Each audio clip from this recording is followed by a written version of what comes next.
Welcome back to the KPC Smart Money Podcast with Karen and Kevin Christ. This is actually part 2.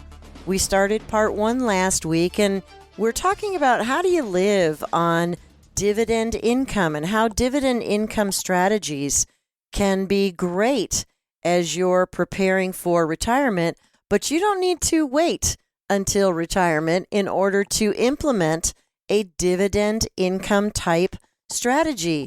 And Kevin, one of the reasons is because you've got 2 options when you're buying dividends. One is when you're younger, you use those dividends and you turn right back around and you pile them in to buying more of the company's stock that paid you the dividend. So what's really cool about that is you don't need the income, but the investment is generating income. So go ahead and turn around and buy more of that stock. So that is one way that you can handle dividends. And then as you approach retirement, you might want to consider, well, instead of just continually using those dividends to buy back that stock, I'm just going to turn it on and I'm going to have that dividend income just come to my bank every month or every quarter, and I'm going to use it to live off of. So there's 2 unique strategies you can use with dividend income. That's good, Karen. So I want to add something to that. So, I have a friend that he's retired now, but he was a advisor for the old Dean Witter. Dean Witter and Reynolds used to be in Sears stores years and years ago. And he was advisor for Dean Witter. And then he went over to Merrill Lynch, and he spent years and years at Merrill Lynch. And, he was all about, when you're younger, go for growth companies, right? Because you can sustain more risk. Because the stock market, it's got its ups and downs. But here are the facts. 77% of the time the market is up, right? So when you're younger, you can take more risk and go for the growth companies that might make you more money. But make you make 15, 20% instead of 5 or 6%. Get it? And he said to me, what he's doing now is everything he's in pays a dividend, and he's living off those dividends.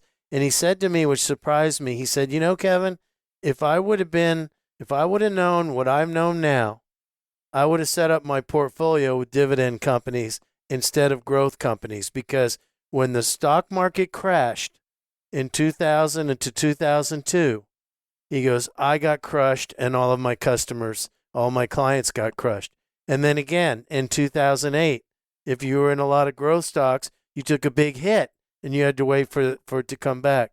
He said, whereas a lot of times the dividend type stocks don't get hit as hard. And I saw that in 2022 in our clients that had a lot of dividend large cap, companies, large cap being big companies, Dow Jones, S&P 500 companies that pay a dividend, companies like Ford, right? Companies like Allstate. Anyway, you get the idea. So those are going to be a little less volatile over time. Even if you're younger, you're a little bit more conservative, you don't want to, do a lot of gambling.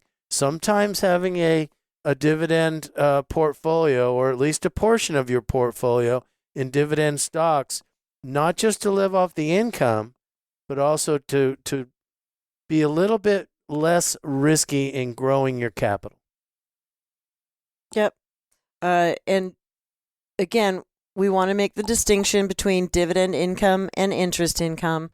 Interest income is what you're going to get from, bank products, CD products, and that is taxable, as Kevin said. That is 100% ordinary income tax. But one of the benefits of capital gains and of dividends is they are charged at more favorable tax rates. So it makes sense, even from a tax perspective, no matter what age you are, is to have some of these dividend paying stocks in your portfolio. Now, we talked about it. You got to diversify, though, okay? You don't just pick 1 or 2 big paying dividend stocks and go, yay, because, again, you could lose money. It could be volatile. You've got to be careful that you are investing in a solid company. The core financial strength of the company's got to be sound for you to want to invest in them, not just the fact that they pay a good dividend. And as Kevin said, look for a company that's got a good 10-year history. Yeah. So let me give you an example. Going back to, I have a couple people that are retired that live off of dividends, and here's their strategy. They don't mind having something that like a corporate bond that might pay 15% in their portfolio, but it would never have more than a 3% weight in the total portfolio. In other words, if they have $1 million, they would never have more than $3,000 in that particular stock or fund. Because that way, if that stock stops paying dividends or goes out of business, or the fund goes way down in value, it's not going to sink the battleship, right?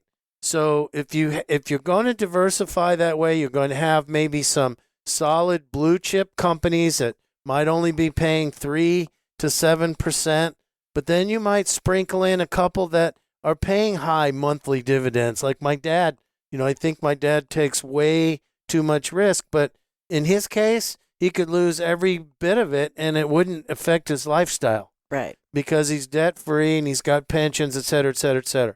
Now, do I think it's a good idea? No, I don't. And we've talked about that. And he doesn't listen to you. No, he doesn't because he loves those high dividend paying companies. Well, and honestly, it keeps your dad mentally focused. Yes. It entertains him. It's a form of gambling. He kind of gets off on it. So, okay, that's not generally what we look for in good, sound clients. That's why he's not a client, right? But that is the way he likes to roll, and it is fine. That's good. But so, again, you do want to diversify, as Kevin said, in those dividend portfolios. You want the portfolio to be able to withstand, say, a dividend cut in one company without harming the portfolio's overall yield, particularly if you are living on it and expecting it to provide some of your retirement income.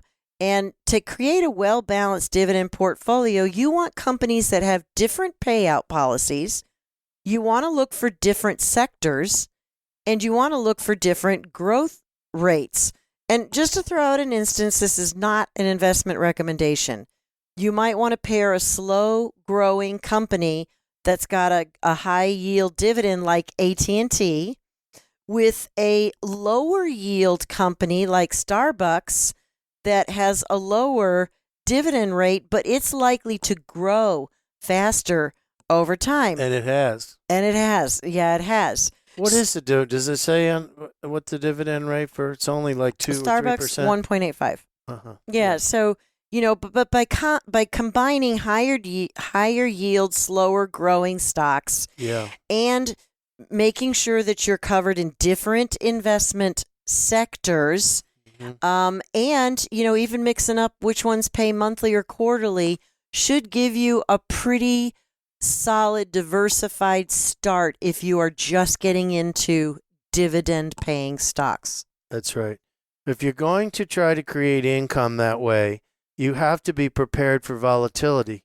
While diversification should dampen your dividends portfolio volatility, it's still to be expected. Investors using dividend paying stocks for income must have a strong constitution. You got to be ready for a little bit of a roller coaster. We're going to pick on Fred for a minute. Fred had all these dividend-paying stocks. He was at like $800,000 in his core value, and then he dropped to almost. It went under 600. It went under 600. That's a significant percentage drop in the stuff. No, I know. You want to tell everybody what he said when you said, "Dad"? He said, "Well, when I stopped crying," he goes, "I made a few adjustments, and it went back up to 800,000." But what really happened was in 2022, a lot of people's portfolios took a big hit, whether it was a dividend portfolio or a growth portfolio or even a moderate portfolio took pretty big hit. But anyway, if you're going to create income with dividends through the market, it's the stock market. So Yep. you have to be prepared for volatility. So, you got to have a strong constitution if you're going to be in the stock market. It's still gambling. So stocks are generally more volatile than bonds and fixed income. Now, there are some fixed income products in the stock market. There are some bond funds. Mm-hmm. Generally, we don't care for bond funds a lot, but there are some bond funds. There's one that I know of that we just looked at that recently here that pays a 12.5% Mm-hmm. coupon, right? And so, anyway, be prepared to hold through the ups and downs of the stock market. The good news is when volatility does arise, your regular dividend payments may cushion any price declines on your shares. So, translated, you could, my math was bad. I said 3% of a million was 3,000. No, it's 30,000. Yeah. But nevertheless, that $30,000 could go down to $25,000, but you're still getting the dividend, is the point, Mm-hmm. right?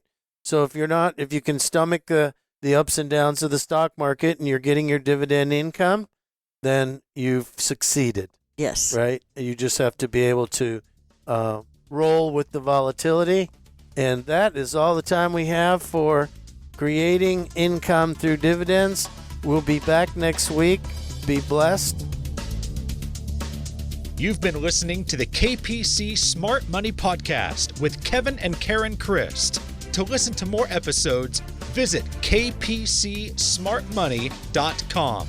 You can also find the KPC Smart Money Podcast on Apple Podcasts, Google Play, Spotify, and Stitcher. KPC Financial Solutions is an independent financial services firm that utilizes a variety of investment and insurance products. Investment advisory services offered only by duly registered individuals through KPC Financial Solutions, LLC, a registered investment company.